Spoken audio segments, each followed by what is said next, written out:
Welcome to Doc NYC and the special Q&A for The Meaning of Hitler. I'm Tom Powers, the festival's artistic director. I'm pleased to have with me the film's directors, Michael Tucker and Petra Epperlein, joining me from somewhere in the United States where they're in the middle of a road trip across the country. Petra, you grew up in East Germany. Michael, you grew up in the United States. Your last film was Karl Marx City, about the East German city where Petra grew up. And I wonder, when you were filming that a few years ago, were you detecting things about the spread of neo-Nazism in Germany? Were some of the themes of this film creeping into your mind? Yes and no. We filmed, maybe towards the end of filming Comic City, we noticed that there's a rise of anti-Semitism and neo-Nazism in Germany or in Europe at large. And that was like, it heightened during 2015 when the refugee crisis hit Germany mostly. And that, I mean, I knew, yeah, so that's made us think about doing something about that. And I think because of the refugee crisis, that enabled this new populism in Europe, like this very extreme right, but not fringe, like very populist, that the AfD in Germany that started via Pegida, which was a sort of like a street movement, and then parties throughout Europe. So definitely, it probably sparked our interest in this. So I'm curious what led you to Sebastian Hoffner's book, The Meaning of Hitler? I read, Sebastian Hoffner is somewhat of a household name in Germany, and I read this book many, many years ago. And again, I was triggered to do something with it during the 2015 crisis. And then reading it when the current presidency started, made us think how history is actually being instrumentalized by not only politicians, by people in general, to sell and resell their ideas. And we thought we should address that because, yeah, I'll leave it there. Well, let me ask you, when you're making a film like this, built on interviews, each interview becomes a building block for your film. And I wonder, as you were going along doing these interviews, if there was one that made you feel like, aha, now we've really got a foundation for what this film is. Do you want to answer that? The foundation. The foundation for the film, actually, we used the book, the theses of the book. The book is a very slim book. I don't have one with me on the road trip, unfortunately. It's very small, easy read, and it talks about the meaning of Hitler, right? Title says everything.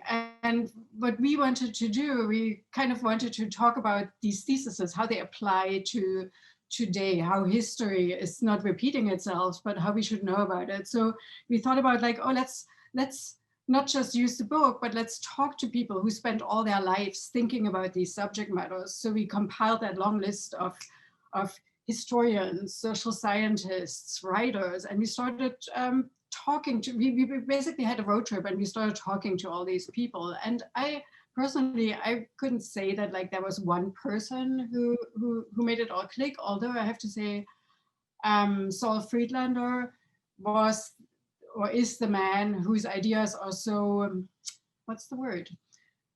They are very extraordinary, and they transport very easily into the here and now. So maybe meeting him was like very, very essential to the whole thing.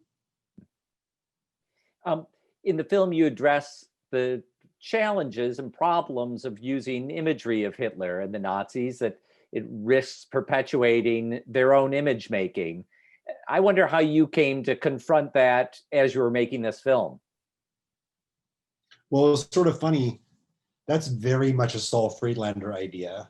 I mean, he sort of set us off on that path that we don't really consider how, I mean, Hitler is so unique. I mean, Hitler is an industry unto himself. I mean, there's this Hitler industrial complex, and we perpetuate these images, we propagate them over and over and over again.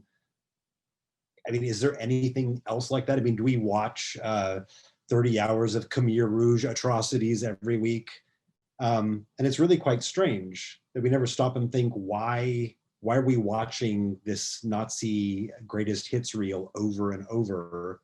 One should also think about like all this footage what we have of Hitler and Nazi Germany, like this particular, everything what we have of Hitler, this is propaganda imagery that was produced by Hitler's propaganda machine for his own people, but also to live on and on and on. And by using it over and over again, we basically keep him alive. And I mean, I'm not saying we shouldn't watch it anymore, but we should think about that all of this material is really Nazi produced propaganda. And are we just propagating the propaganda endlessly, or how are we watching it? And I think this is interesting to think about while we are all consuming these images endlessly. You know, lots of times when we're discussing a political movement that looks like it's headed into fascism, it's easy in dialogues to reach for a comparison to Hitler or to Nazism. And yet, it also sometimes feels like you're losing an argument when you make that reach, because someone else will kind of tune right out that, oh, well, this isn't like Hitler, this isn't like Nazism, and suddenly the argument is derailed, whatever validity it had. And I wonder what you've come to think about using Hitler and the Nazis as a point of comparison to anything else historically happening today. I think I start first. I think from my point of view, it's not so much about comparing a particular politician to Hitler or politicians to Hitler. It's more like the situation what we are all living in. It's like how society reacts to certain movements and to certain ideas and to certain politicians. I mean, when you look at Hitler, Hitler was not possible by himself. He lived within an environment of consent and complicity. And when I look at today, I don't know, should we call names? I mean, when I look at like the current US president, he cannot just do the things he tries to do. He cannot just say the things he says without the consent of a large percentage of the political establishment. And this is, this I think is actually the dangerous part. And this is where we can learn from history, because it's not about one individual person. It's like about the whole construct.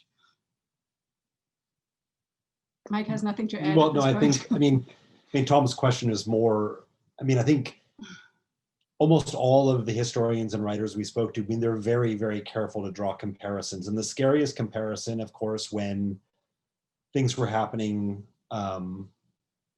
with asylum seekers, and some people were drawing comparisons to like, oh, there are these concentration camps on the border. I mean, that normalization is extremely dangerous. And I think it also, that discourse also helps it sort of mutes really what's scary. It's not that Trump is a fascist, it's that Trump is using fascist tools. And I don't know, there's things about, look at what Hannah Arendt would have said about the moment. We live in a world where we have an inability to distinguish between truth and fiction. And it's absolutely terrifying. And that's mainly what people are talking about in the film. These are these warning signs. What could happen? It's not like another Holocaust is going to happen, but could we end up with our democracy in peril? Yeah, I would think so. We've had how many political murders in the last month or 6 weeks? It's incredible. You reflect on technology in this film, and there was a technological revolution. When Hitler came to power, he had motion pictures. Today's demagogues rely on social media. I wonder what you learned about the way technology plays a role in propelling these kinds of ideas. Well, one of the most interesting things to learn is that some people will say that Hitler, like radio, what's the German word for the Volksradio? Volksempfänger. I mean, so when the Nazis came to power, they made sure that every German household had a radio because they understood the power of the radio, and there were these broadcasts. So, Hitler used that massively to get his ideas across. So like the smallest, like the household the worker in Berlin had a radio, and like the farmer in the mountains of Bavaria. And so that not only could he get his message across, it also helped him to give the whole country some sense of unity, to create some sort of like feeling of nationhood, which wasn't really possible like that before in some live events. And then of course in the film, we also talk about microphones. So technology really gave Hitler the upper hand to get his message across much better. And then of course, like our microphone guru just says, like, yeah, I don't know, is this Twitter today? I mean, think about Trump without Twitter. That would not be happening, that wouldn't exist. So there's always something, but one can use. I think the technology, of course, the technology is not at fault. Well, one of the most fascinating things about Hitler is that he was terrible live on radio. So they actually learned to shape and control that. But what really amazed people about the technology was seeing Hitler live and seeing him, mediated through this space.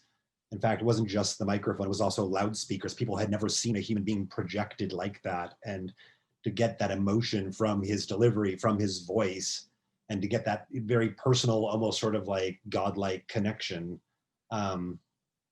It's interesting. I mean, we've just driven across America and it's amazing. I mean, if you live in coastal cities, you don't really experience it, but to see how much like a Rush Limbaugh connects with this massive population across the country. I mean, so of course, radio is still also powerful too, yeah. So I want to, as I wrap this up, I want to ask you, we're recording this 2 weeks before the US election. You've been on this road trip. What else have you been observing about the United States right now?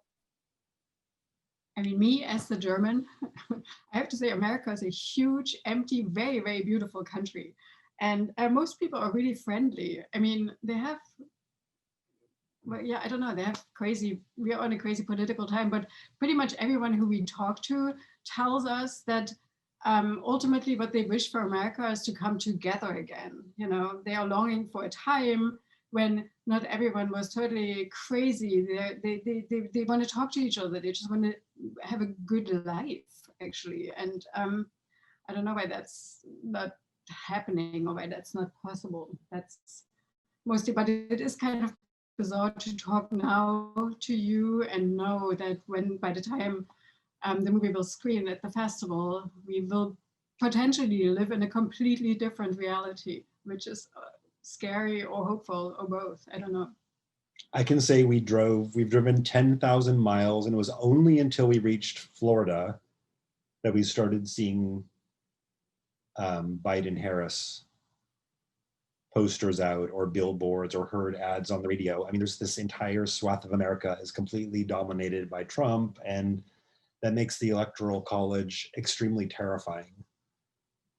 The good news is, and I think it's contrary to what you see in reporting, is that, I mean, almost everywhere you go, people are wearing masks and people do seem extremely concerned and they are cautious, and that was encouraging. I mean, I think people are not, they're not as dumb as we often say they are. So. And we also went to Seattle and we met some anarchists here. See what they're about. Can you see it? Yeah, we see your slogans. Yeah. Spectrum. Well, we appreciate all the serious thinking in this film and all the effort that went into making it. We're really pleased at the festival to bring this film, The Meaning of Hitler, to its first audience, and look forward to reaching other audiences. So Michael and Petra, thank you for joining us from the road. Thanks for having us. Thank you for having us. And we're looking forward to premiering the film at the festival virtually. All right, bye-bye. Okay, bye.